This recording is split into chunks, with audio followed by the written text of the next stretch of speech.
고백하니까 뭐 또 숨겨놓은 게 있는 것처럼 보이지.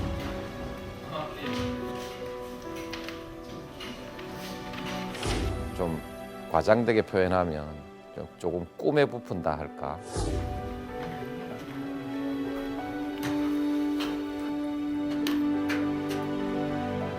긴장도가 높으니까. 그러니까 긴장된 생활을 5년간 한다는 것이 좀 이제 힘들게 느껴지죠.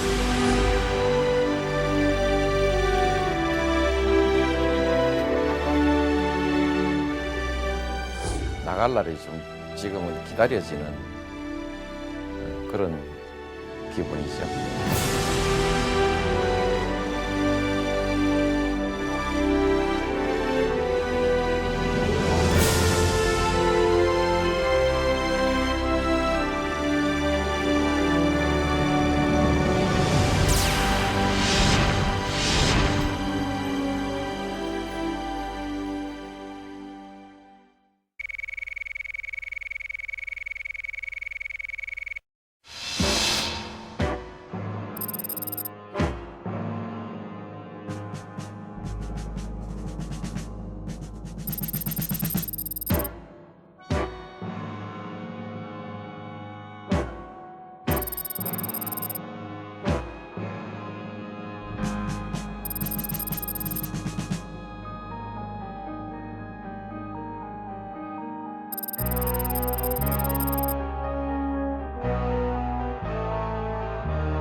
그 당시에도 필통이 신형이 나오고 내가 가진 것은 아주 구형이었어요. 어느 날 좀 어리숙한 친구를 살살 꼬드겨서 두 개를 바꿨어요. 친구들이 말하자면 급장이 요새 말로 치면 직권을 남용해서 힘없는 아이 필통을 뺐던 것으로 그렇게 이제 저한테 타박을 주더라고요. 강권에 못 이겨서 도로 돌려줬죠. 오래 기억이 남는 것은 조금 좀 부끄러운 얘기잖아요. 좀 염치 없는 일을 했던 데 대한 기억, 친구들한테 망신당한 기억, 뭐 그런 것이 좀 오래 남아 있어서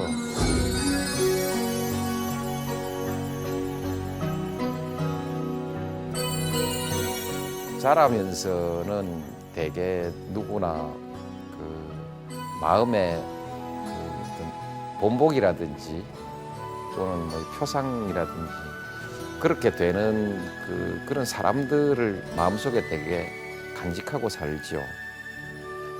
근데 이제 우리 부모님들은 아주 평범하신 분들이고 형님은 조금 이제 시골에서 좀 그 당시만 해도 조금 남다르게 보이는 그런 사람이었죠. 그 당시에 우리 형님 또래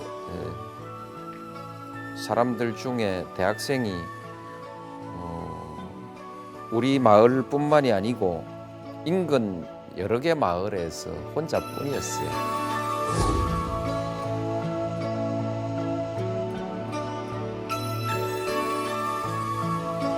취직을 할 수 없는 시대였어요. 대학교에 나와도 취직이 안 되고 아주 어렵던 시절이죠. 우리 어릴 때 들었던 얘기는 돈 이 얘기보다는 백 얘기를 많이 들었습니다. 우리끼리 놀다가도 무슨 일이 있으면 너 백 좋구나. 나쁜 짓 하고도 아무 다름없을 만큼 백이 있냐 이렇게 이제 얘기를 옛사로 백 얘기를 할 만큼 그렇게 이제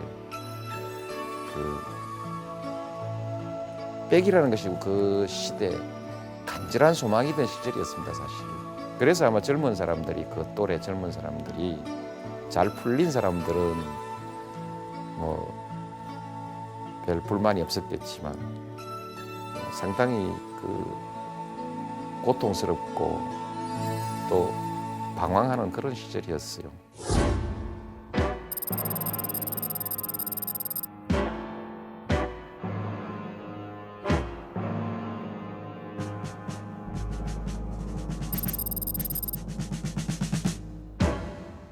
시국에 대한 얘기, 뭐 그런 얘기가 자연히 많았죠. 그래서 조금은 나도 영향을 받았을 것으로 생각합니다. 어릴 때부터 아무 다른 준비 없이 어떤 좀 비판적인 시각이나 그런 생각을 자연스럽게 가지게 된 거 아닌가. 이승만 대통령을 독재자라고 이렇게 이제 비판하는 것이 시골에서도 아주 보편적이었습니다. 힘센 아이가 남을 때려놓고 왜 때리냐 하면 난 자유당이다.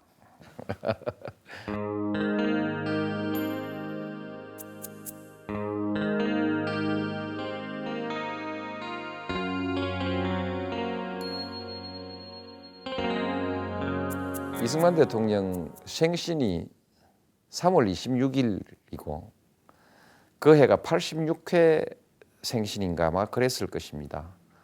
이걸 제가 외울 리가 없는데 86회 3월 26일이 86회 생신이니까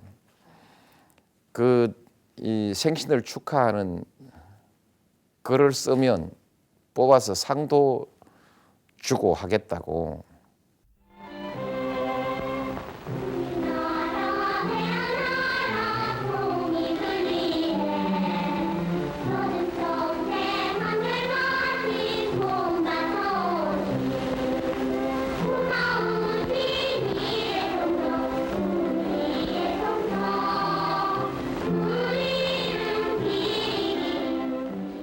저는 이제 아이들한테 돌아다니면서 어이 내지 마라 이랬댔어요. 쓰기 싫던 차에 공부 잘하는 친구가 하지 말라 하니까. 근데 거기서 안 냈으면 그만인데 저는 제목을 써가지고 백지를 내버렸어요. 내 이름 쓰고 그것도 이승만 택통령 이래가지고. 그래서 교무실에 가서 이제 꿇어 앉아 있었어요. 사람들 얘기 들어보니까 이승만 대통령은 독재자라 합디다. 이제 그렇게 답을 해버렸어요. 그랬더니 스님도 억장이 무너지는지 꿇어 앉아 있으라.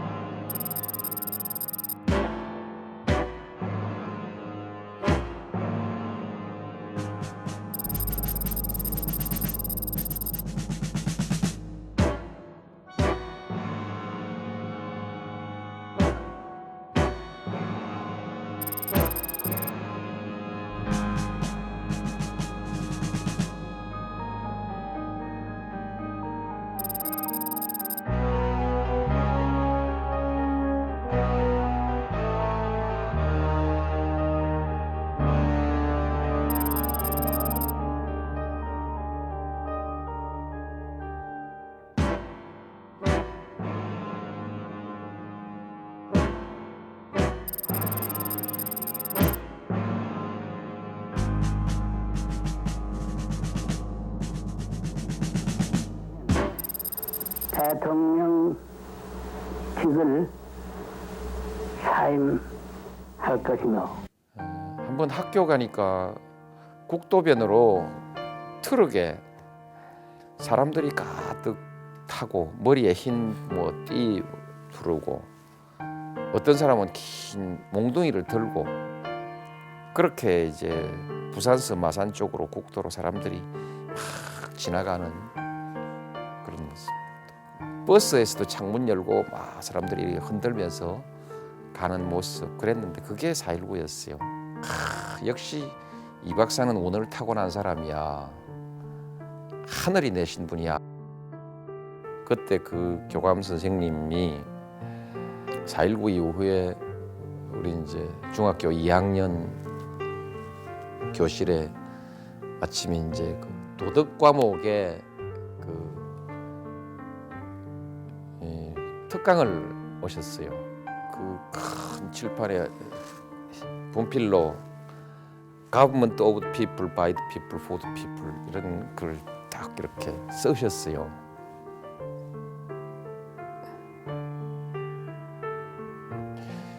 충격을 많이 받았죠. 그래갖고 친구들하고 모여가지고 저거는 이승만을 위한 정치 해석을 내가 이제 그렇게 야유를 했죠. 제가 저한테 굉장히 큰 충격을 주었었어요. 근데 그 4.19 기억은 그게 아주 강한 기억으로 남아 있습니다. 이 박사 하늘이 내신 사람이라고 얘기를 하던 그분이 와서 그 민주주의의 경구 하나를 딱 흑판에다 영어로 쓰시는데 아마 그런 사건들은 그 이후 그 내가 정치를 하는 동안에도 계속 그게 아마 그 자극을 주고 있는 기억이라고 그렇게 생각할 수 있을 것입니다.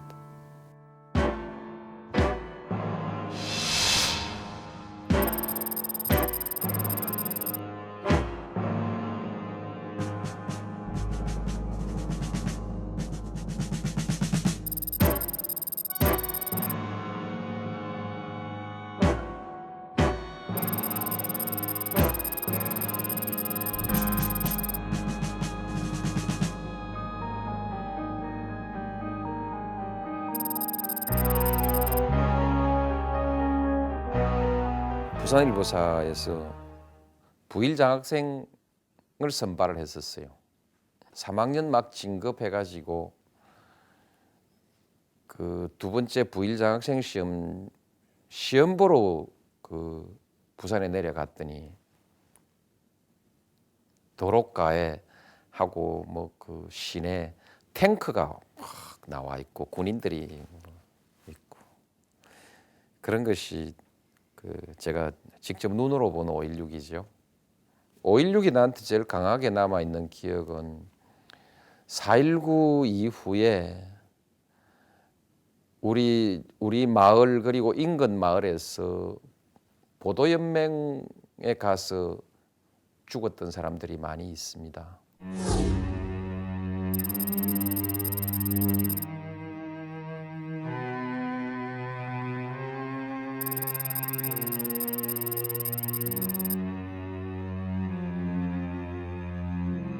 그 사람들이 이제 가서 그 집단적으로 그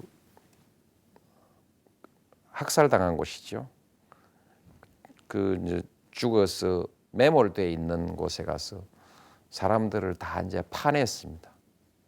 파냈는데 그 이제 우리 마을에도 가족들이 있어서 갔다 오더니 아무것도 표지가 없어서 찾을 수가 없다. 시신을 확인할 만한 아무런 근거가 없다. 어떤 사람들은 그 치아를 가지고 확인을 하고, 뭐 어떤 사람들은 옷 단추를 가지고 확인을 하고 하는데 우리는 도저히 확인할 수가 없다. 결국 누구 뼈를 구분할 수가 없으니까 그래서 이제 그 묘지를 하나로 그 합장을 하고 합동 위령제를 하고 그렇게 해서 큰 무덤을 하나 만들었어요. 그런데 5.16 일어나고 난 뒤에 그 묘를 누가 파헤쳐 버렸어요. 그 경칩돌을 쌓아놨는데 돌을 다 뽑아서 이리저리 팽개치고 묘 봉분을 파헤쳐 놨어요. 그때 관념에 묘의 봉분을 파헤친다는 것은 아주 끔찍스러운 느낌을 주거든요. 5.16의 실체가 그런 것이었죠.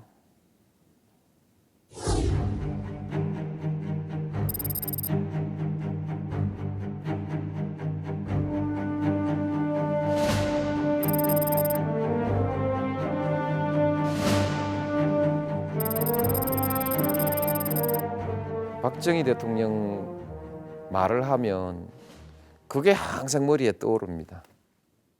잘했다 못했다 많은 논란이 있고 나도 공과 과를 따로 평가해야 한다. 공도 있지 않겠느냐 이렇게 말을 하다가도 그때 그 파헤쳐진 무덤 모습이 머리에 떠오르면 어떻게 공을 얘기할 수 있냐 그렇게 해서 생각이 막혀버려요. 그래서 이제 그 증오감 같은 것을 가지고 있죠. 판단 이전에 증오감 같은 것을 생리적으로 가지고 있어서 박정희 대통령에 대해서는 뭐 그 아무리 생각해도 좋은 평가를 할 수가 없어요. 또 하나 기억이 나는 것은 그때 부일장학회 내가 이제 부일장학생이 한번 된 일이 있는데 그 당시만 해도 그런 장학 사업 같은 것을 한다는 것은 뭐 거의 예가 없기 때문에 나는 그 부일장학회 그거 하는 부산일보 사장에 대해서 굉장히 그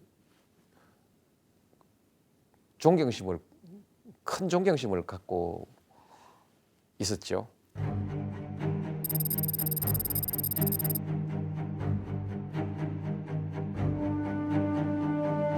5.16 이후에 이제 그분이 재산을 다 뺏겨버렸어요. 특히 이제 그 부일장학재단이 몽땅 5.16 장학재단으로 넘어갔지요. 웃기죠? 그게 5.16의 본질 아닌가요? 나는 정수장학재단을 정수재단을 작물이라고 생각하거든요. 그거 돌려주는 것이 우리 사회에 정의를 실현하는 것이고 역사를 바로잡는 것이라고 그렇게 생각하고 대통령이 되고 그걸 어떻게 돌려줄 방법을 백방으로 모색해 봤는데 합법적인 방법이 없더라고요. 군사정권 시절엔 그 남재산을 강탈할 수 있는 권력을 가지고 있었는데 지금은 작물을 되돌려줄 힘도 없는 권력을 갖고 있는 것이 지금 정부죠. 세상이 바뀌는 과정에서 과거사 정리가 안 된 채로 권력만 민주화되고 힘이 빠져버리니까 기득권 가진 사람들, 특히 부당하게 기득권을 누리고 있는 사람들한테 참 좋은 세상이 되어버렸죠. 그런 것이 참 그 뭐 억울한 일이라고 생각하고요. 그래서 내가 가끔 역사는 물릴 수 없는 것입니다.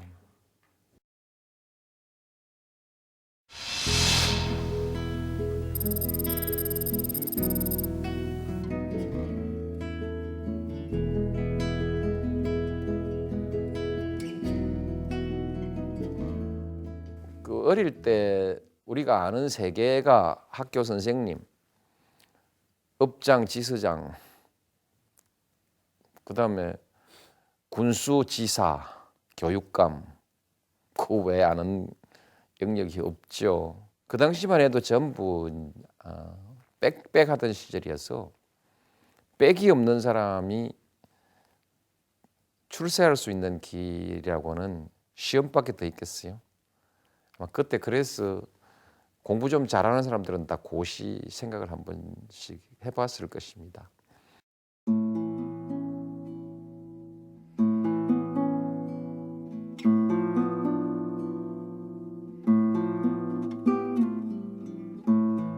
잘 몰라요, 나도.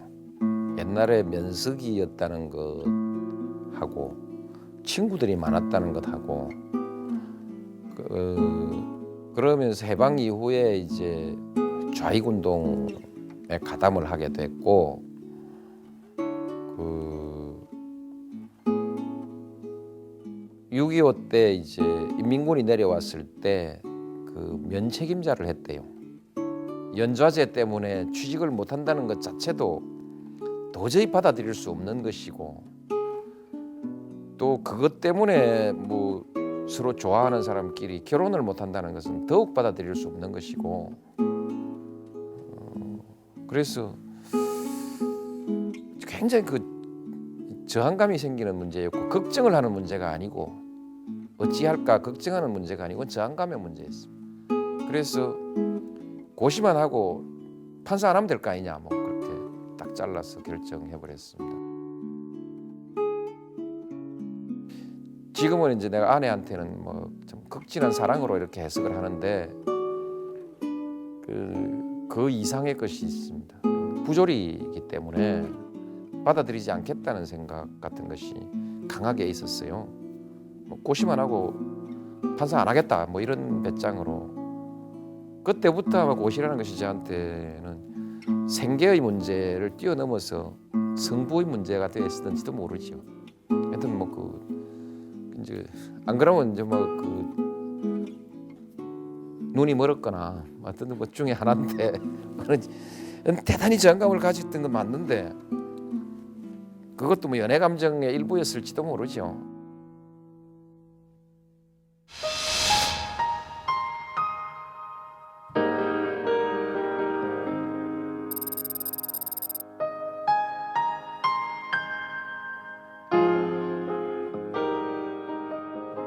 군대 갔다 와서 시작했는데 전부 4년 정도 공부를 한 셈입니다.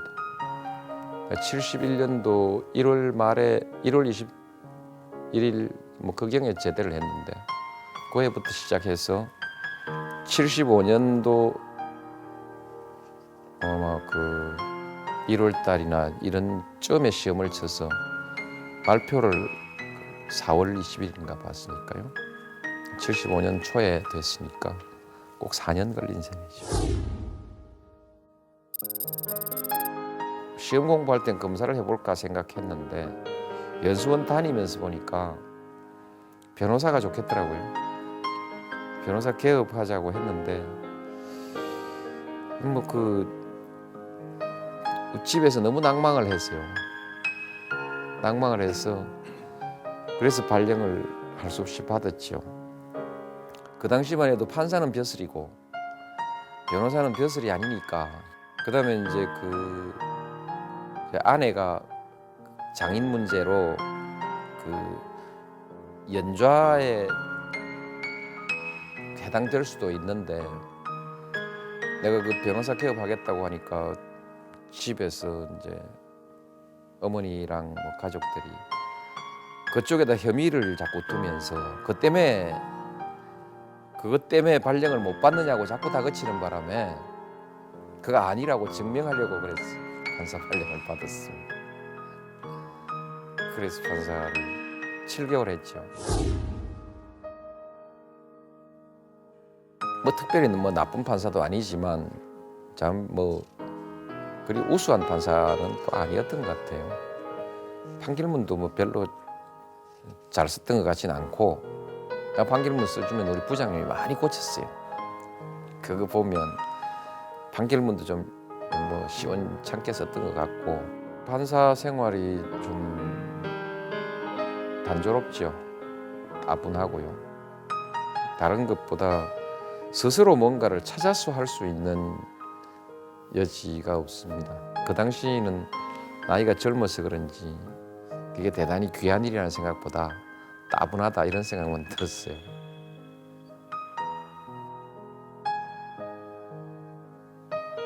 그래서 뭔가 내가 이 일을 찾아서 할 수 있는 일을 해보자.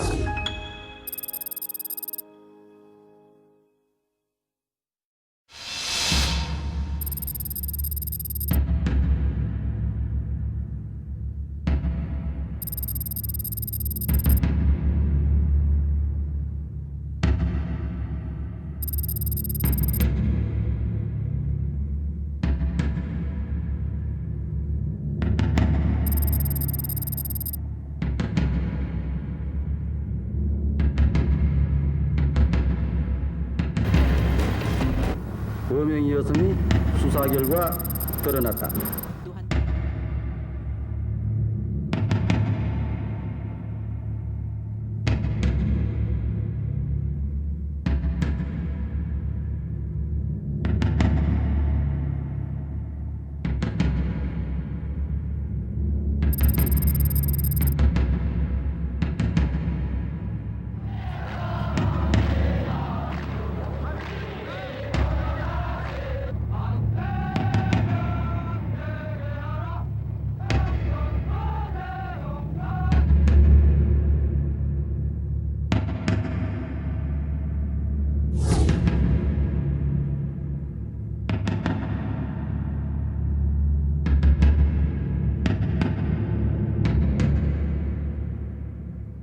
항상 그 좀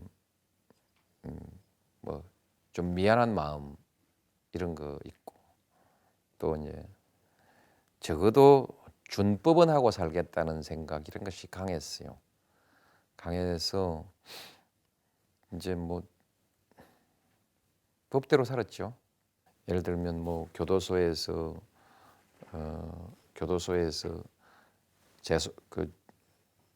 구속된 사람 불러다가 사건 맡기라고 종용하는 얘기라든지 또는 사람을 뭐 브로커를 하는 얘기라든지 이런 것에서부터 재판에서 이제 뭐 피고인들의 권리를 법대로 지키자든지 그 당시는 묶어놓고 재판했거든요. 그 이제 묶어놓고 재판하고 뭐 마구 욕설하고 이런 것을 변호사가 제지해주지 않았죠. 그런 거라든지 또는 변호사 스스로의 법정에서의 지위라든지 이런 것을 가지고 계속 문제 제기를 하고 그 뭐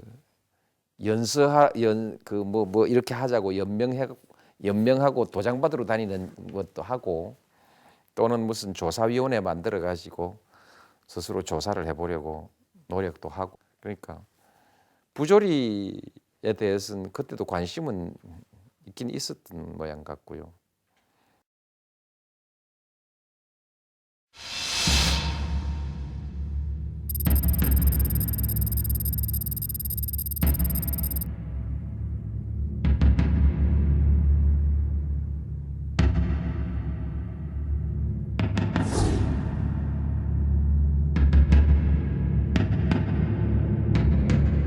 보통 그냥 양심적으로 뭐 산다 이런 수준의 문제가 아니라 나쁜 짓 안 한다, 뭐 법 어기지 않는다는 이런 수준의 양심의 문제가 아니라 불임 사건 그런 것은 이 권력의 범죄에 대해서 아주 충격적인 그런 거 충격을 받은 그런 사건이었죠.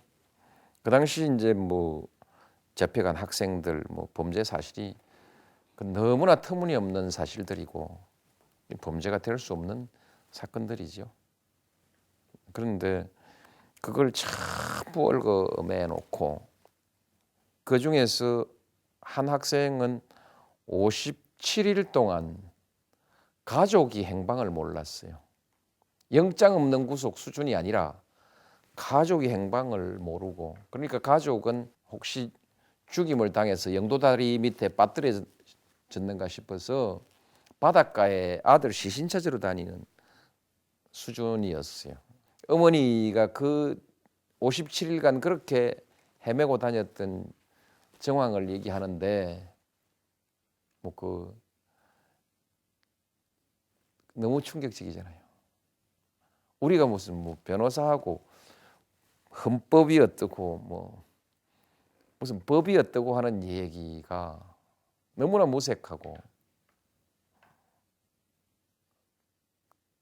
뭐 죄스럽죠. 그렇게 되면서 점차 그 데모하고 앉아 학생들 뭐 변론하고 이런 거 하면서부터 조금씩 들어와서 나중에 보니까 이제 나도 제법 구호도 외치고 시위도 하고 이래 하더라고요.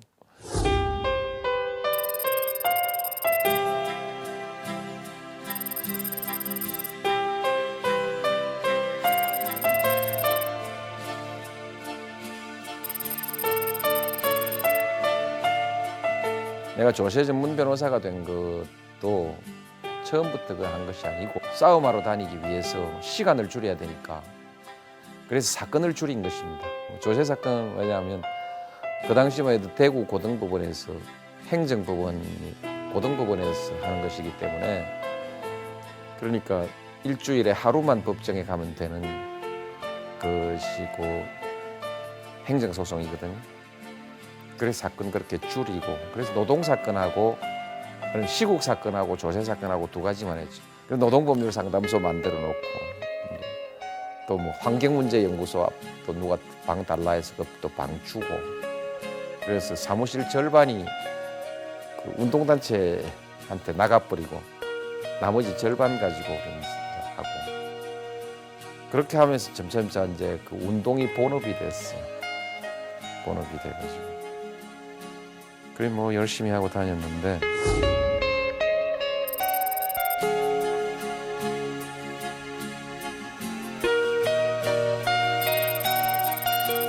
노동자 대투쟁 때 그 이제 8월 하순께 이석규 씨 장례식에 갔다가 이상수 씨는 토영에서 구속되고 나는 부산 와서 구속됐어요.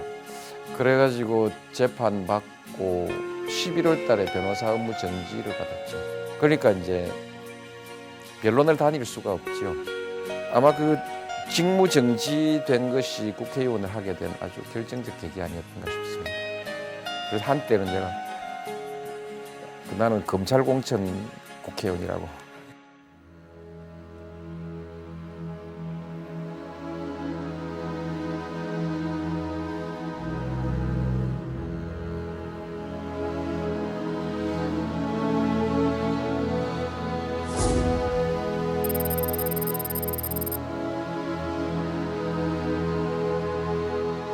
일반적으로 국회의원 뭐 그런 데 대한 출세로서의 국회의원 이런 생각은 전혀 없었어요. 노동자들에 대한 지원 활동, 노동운동에 대한 지원 활동을 좀 자유롭게 할 수 있는 신분을 취득하고 싶었죠. 초창기 그 의정 활동이 전부 다 노동 현장이었습니다. 노동 현장의 여러 가지 민원들, 개인 민원도 있지만은 주로 이제 노동운동 과정에서 노사 간에 충돌하고 그러나 이제 정부는 노동운동을 되게 탄압하고 그러니까 그 민원 다 받고 현장에 가서 조사하고 그러고 이제 그걸 국회에서 쭉 따지고 그런 것이 국회 활동의 전부였어요. 이 뭐 재단 해가지고 수천억씩 막 긁어모은 이 모습을 바라보면서 증인은 대한민국 국법을 짓밟을 수 있다고 생각하십니까? 개인의 인권이라는 것이 지금까지 어떻게 이렇게 보고된 일이 있습니까?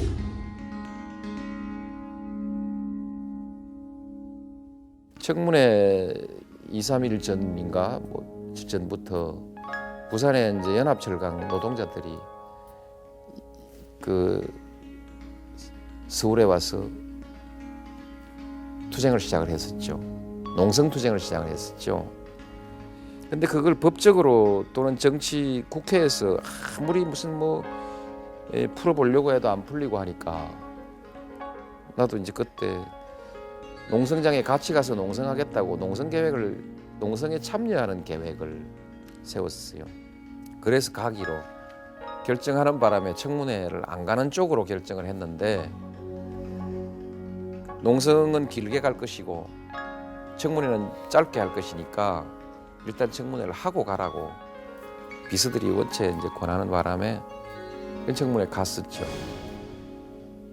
갔었는데 청문회를 너무 잘해버리는 바람에 결국 청문회 중심 인물이 돼버렸어요. 돈이 10억이 들어왔다가 그게 되돌아나가는데 누구에게 보고돼야 합니까? 정치 공작을 하고 부정선거를 이것도 부정입네 저것도 부정입네. 이제 시대가 바뀌어 가니까 50 청문회다 하니까 야당이 갈라져 있어서 너무 국회 활동이 어려웠어요. 그 두 야당이 힘을 합치면 참 잘 풀어갈 수 있는 문제들이 두 야당이 통일민주당, 평화민주당이 서로 경쟁하면서 계속 엇박자를 놓으니까 이게 이제 뭐 민주진영이 하는 일이 국회에서 제대로 안 되지요. 그래서 이제 그 89년 여름부터 통합운동을 시작했습니다. 그것이 제가 이제 정치에 본격적으로 들어가게 된 것이 그 통합운동에서부터입니다. 89년 2월 달이죠.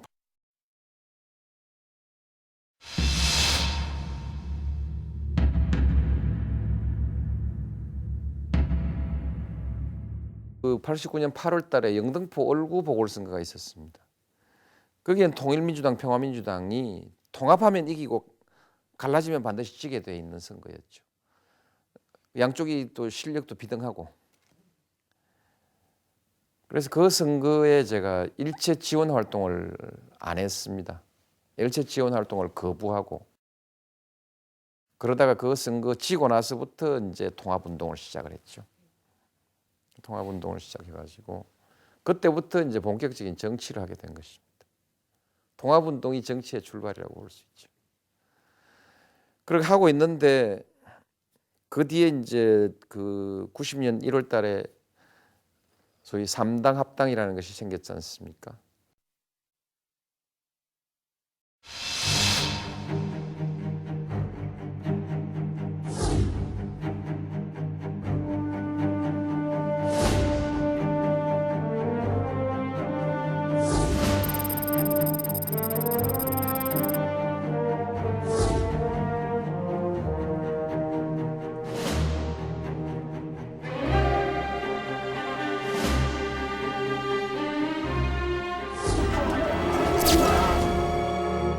통일민주당이 다 민정당하고 합쳐버리고 다 가고 본의 아니게 이제 탈당을 했죠. 탈당이 난 좋은 건 아니라고 생각하는데 어쨌든 그때 탈당을 했습니다. 두 가지 충격이죠. 하나는 그 호남을 지역으로 고립시킨다는 것. 지역 구도가 이제 완전히 돌이킬 수 없게 고착화된다는 거. 한 가지는 이제 그제나 저제나 우리가 철새 정치 얘기했는데 그것은 한 사람 개인의 야심가들이 뭐 국회에 당선되자고 개인적으로 이 당 저 당 옮기는 그런 수준하고는 이제 차원이 달라져 버린 것이죠. 개인적으로 이 당 저 당 오락가락 하는 것 자체도 그것은 좀 없어져야 될 잘못된 풍토인데 이제는 한두 사람의 기회주의자들이 정치판을 조금씩 어지럽게 하는 것이 아니라 통째로 그냥 그렇게 기회주의 판이 돼버린 것이죠. 실제로 그 이후에 정치인들의 행태가 거의 자기의 소신 가치와는 관계없이 당선, 이익 이것만 가지고 아무 원칙 없이 보따리 싸들고 돌아다니게 되는 그런 문화를 만들었죠.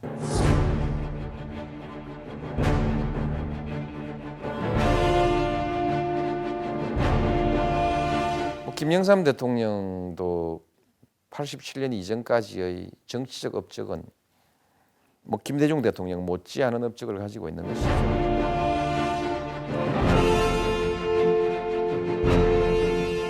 근데 그 90년 3당 합당으로 모든 것을 망쳐버렸습니다. 김영삼 대통령이 완전히 이건 혼자서 민주주의 완전히 망쳐놓은 것이죠. 한국 정치를 통째로 망쳐놓은 것이죠. 그래서 20년 동안 나는 결국은 김영삼 대통령하고 싸우게 된 것이죠.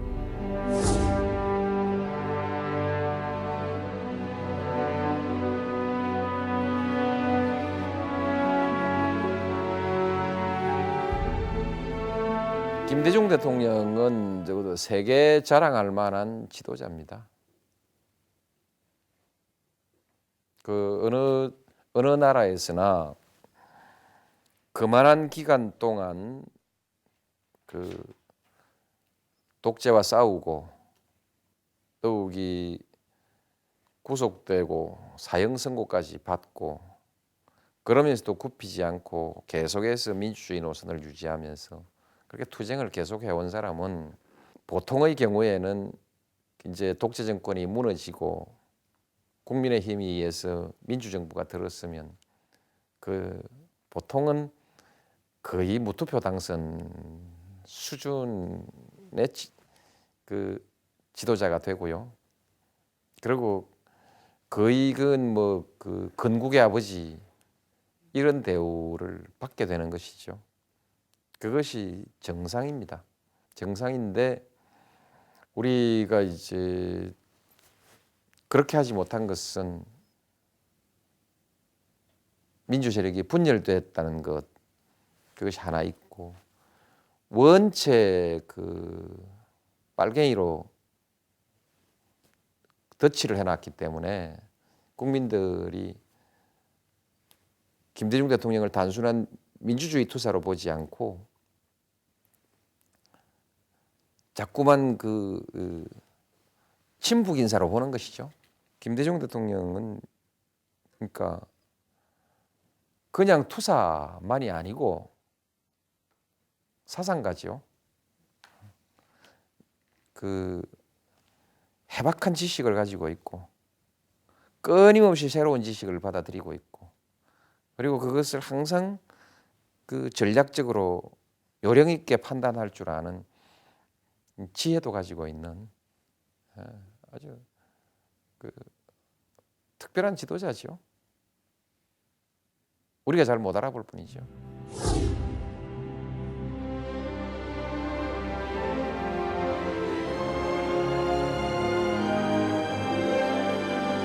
참 우연이긴 합니다만 그 당시가 딱 하필이면 왜 영호남이 항상 서로 좀 경쟁심을 가지고 있는데 정치 지도자까지 영호남 양쪽으로 딱 이렇게 양립을 하게 된 것인지 그게 무슨 필연성이 있는 건 아니거든요.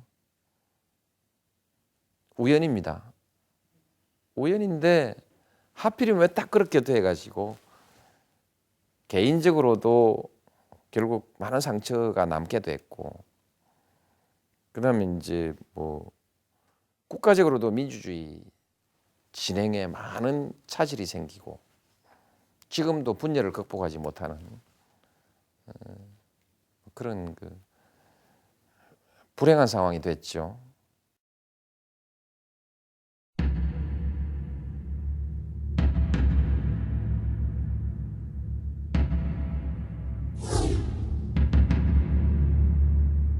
다 김영삼 총재 다 따라가 버렸어요.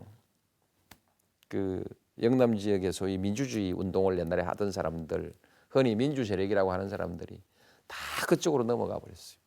얼마 남은 그루트기라도 찾아서 거기서 야당을 복원시켜 보려고 쭉 하고 다녔습니다.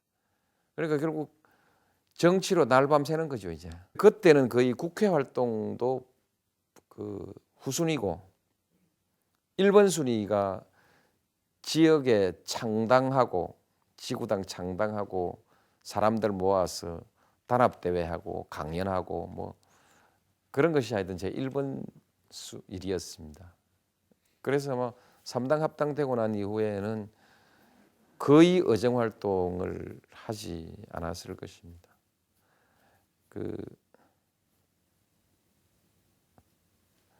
그렇게 하면서 이제 본격적으로 정치인이 된 것이죠.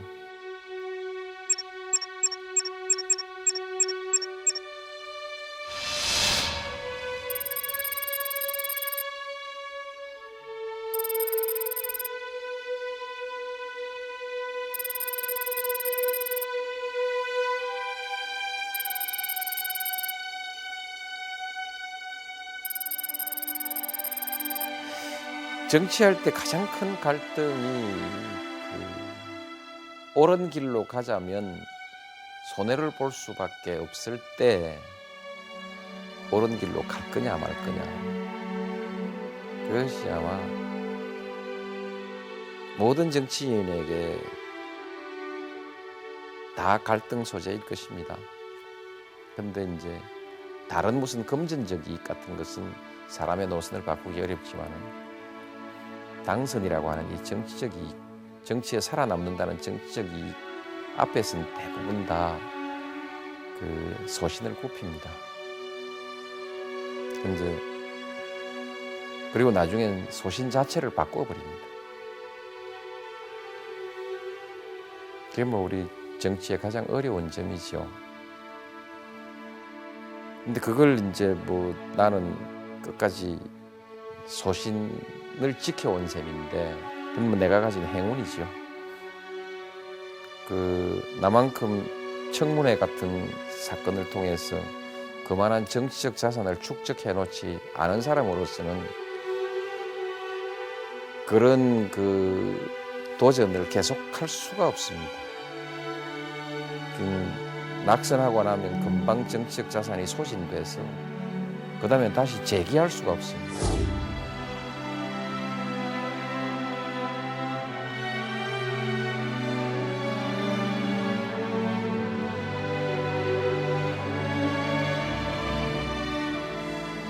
다른 정치인들이 다 그렇게 뭐 해야 한다 또는 할 수 있다 이렇게 말하기는 나도 무척 어려운 일입니다. 그러나 적어도 노력은 해봐야죠. 적어도 소신과 일관성을 유지하기 위한 노력은 좀 해봐야 되는데, 이제 그런 노력 같은 것을 뭐 할 아무런 동기가 없죠. 사회적 동기가.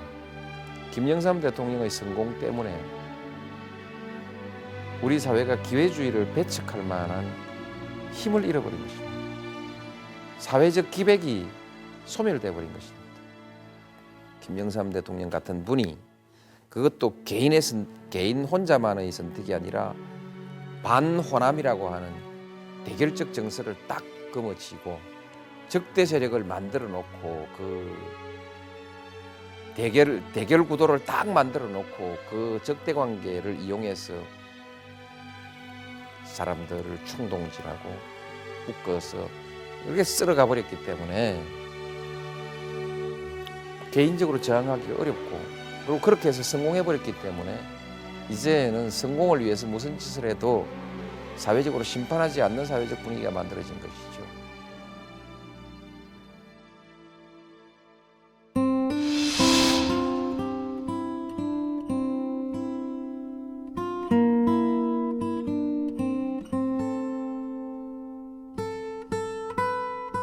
이제 2000년 4.15 총선에 지고 난 다음에 노사모가 만들어지면서 이제 인터넷 안에서 바보 노무현이라는 말이 떠돌아다니기 시작했었어요. 이제 그때 내가 부산에 이제 도전해서 3번째 떨어졌으니까 왜 자꾸 부산에 도전하냐? 그 이전에는 부산에 연고가 있으니까 그렇다 치고 마지막 2000년 선거는 그 이전에 종로에서 당선됐기 때문에 지역구가 종로에 있는데 훨씬 유리한 곳인데 왜 그걸 버리고 부산으로 가냐. 이제 바보 이렇게 붙여줬죠. 내가 그동안에 사람들이 나한테 붙여줬던 별명 중에서 제일 마음에 드는 별명입니다. 정치하는 사람들이 바보 정신으로 정치를 하면 나라가 좀 잘 될 거라고 생각합니다. 어쨌든 그냥 바보 하는 그게요. 그냥 좋아요.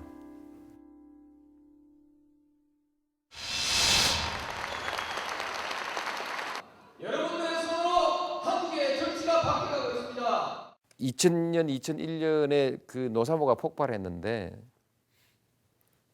이 사람들이 위기감을 느낀 것은 이회창 씨 때문에 위기감을 느낀 것이 아니라 민주당의 대표가 이인재 씨가 된다는 사실 그 자체가 아마 더 큰 위기로 느꼈을지 모릅니다.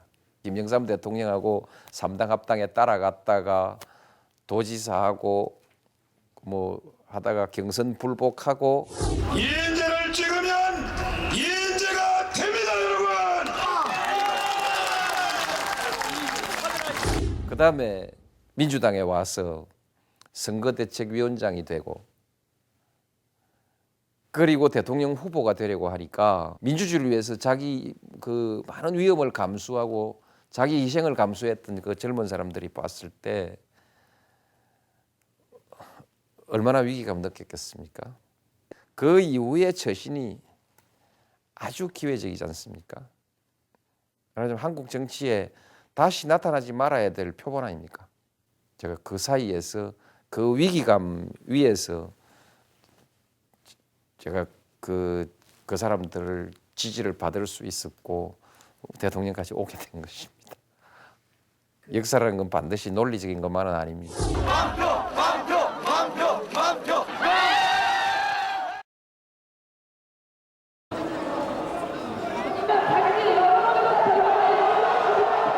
노사모가 고유명사지요. 그러나 저는 그 노사모를 고유명사로 보지 않습니다. 보통 명사로서의 어떤 그 시민적 행동의 한 모범이지요. 그래서 저는 그 노사모야말로 한국 민주주의의 그 미래라고 생각합니다. 그와 같은 시민의 행동이 살아있을 때라야 민주주의가 계속 살아있고 또 앞으로 발전하고 성숙하는 것이지 시민의 그런 그 정신과 행동이 이후 흐지부지 없어지면 우리 민주주의도 흐지부지 되고 결국 힘 있는 사람들이 힘없는 사람들을 대강 그렇게 억압하고 사는 그런 사회가 될 수밖에 없다. 그래서 나는 미래에 있어서도 노사모야말로 민주주의의 희망이다. 그렇게 생각합니다.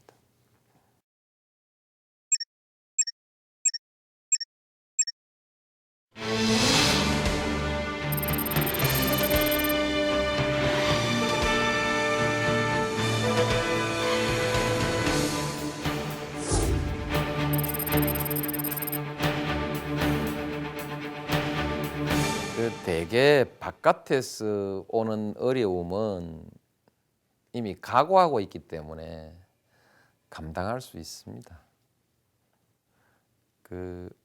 누구라도 거래 상대방한테 사기당했을 때는 그냥 견딜 수 있는데 동업자한테 배반당하거나 사기당하면 도저히 회복을 못 하잖아요. 심정적으로. 열린우리당이 깨진 것은 그런 것이라고 봐야죠. 그리고 또 열린우리당이 그 단순한 당이 아니라 그 정치의 분열, 지역 구도로의 분열을 뛰어넘고 또 노선과 가치를 소중하게 생각하는 정당, 그런 정당으로 발전할 것이라는 희망과 기대가 있었거든요. 근데 그게 너무 허무하게 무너져 버리니까 너무 힘들었죠. 파병 결정, 뭐 FTA 반대 투쟁, 뭐 그 탄핵 그 10개보다 더 힘들죠.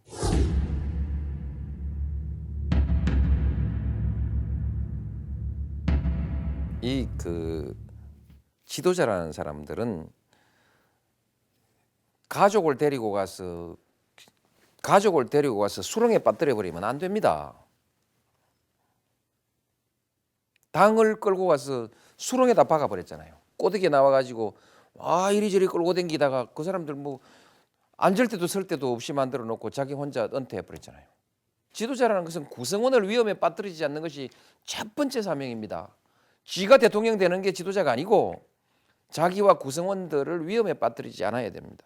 마음대로 끌고 다니면서 여기 가서 몇 명 데리고 가가지고 그냥 집도 절도 없는 고아 만들어 버리고 떠돌아다니는 군사 만들어 놓고 뭐 하나하나 해가지고 다 쪼개서 당을 시궁창에다 칵 박아놓고 정치든 뭐든 사람이라는 게 담백해야 되는 거 아니에요?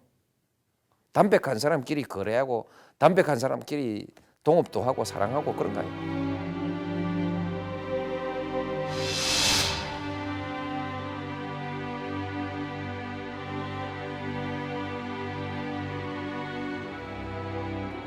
대체로 우리가 대통령에게 바라는 것 중에서 대통령이 해야 된다 하는 그런 책무에 관해서는 열심히 했고 대강 그게 남기지 않고 대강 다 정리를 한 거라고 생각합니다. 또 거기에 대해서 뭐 할 만큼은 적어도 그 성과가 그렇게 나쁘진 않다. 냉정하게 따져보면 성과가 그렇게 나쁘지 않다 이렇게 말할 수 있습니다. 우리 정치의 발목을 잡고 있는 가장 암적 요소들이 말하자면 지역 분열입니다.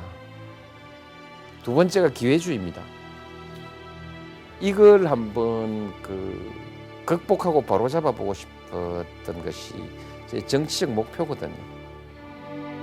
또 실제로 이것이 성공하면 역사가 쑥 발전하게 되는 것이고 그래서 거기에 목표를 두었는데 그 일은 뭐 거의 원점으로 되돌아간 것 같지 않습니까? 그래서 좌절감을 느끼는 것이죠.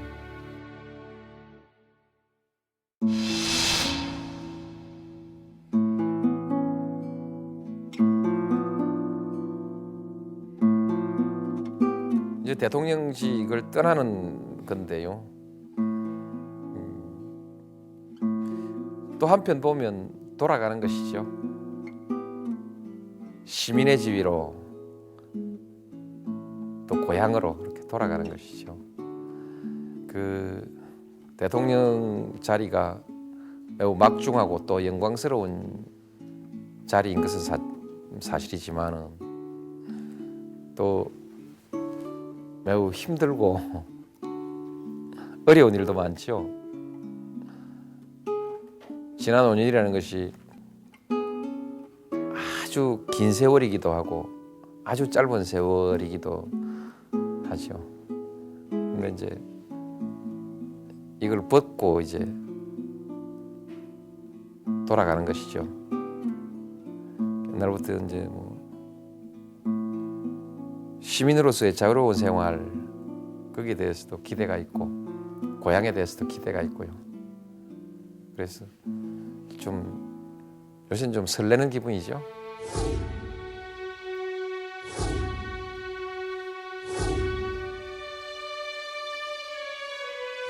마음의 갈등이 있죠.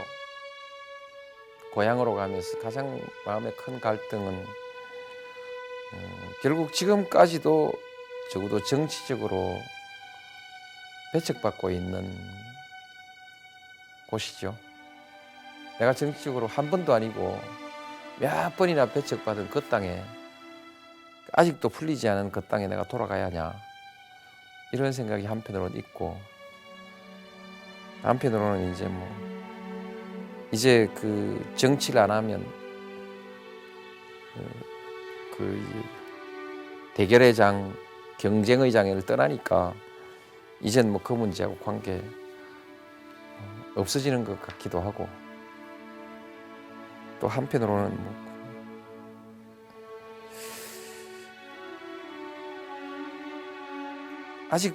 아직도 이젠 정치는 그만두지만 이제 이웃 사람으로서 아직도 그 우리 지역주의 문제는 계속 설득해야 되는 과제 아닌가.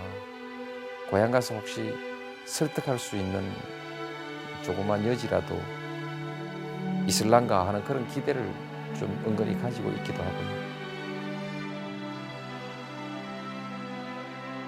그 중에서도 이제 화장 안 한다는 것은 또 조금 다른 의미가 있습니다.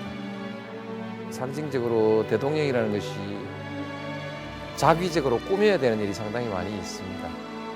그게 나한테는 제일 힘들었습니다. 실제로 소용없는 일인데 뭔가 의미 있는 것처럼 그렇게 TV 화면에 내보내야 되는 것, 그것이 국민에 대한 서비스라고 모두들 이해하고 있으니까 그렇게 안 할 수 없는 것, 이것이 저한테는 아주 힘들었어요. 그래서 이제 참모들하고 좀 더 티각티각 싸우기도 하고. 근데 이제 그런 그것도 약간의 꾸밈인데 이제 그런 꾸밈 안 해도 되고 그런 것이 아주 뭐 좋죠. 그리고 마음 편한 요소이죠. 이제 아주 뭐 그런 거 안 한다 생각하면 정말 마음이 편한 것이죠. 그래서 마치는 것이 섭섭하기보다는 아니 뭐 기분이 훨씬 좋은 편입니다.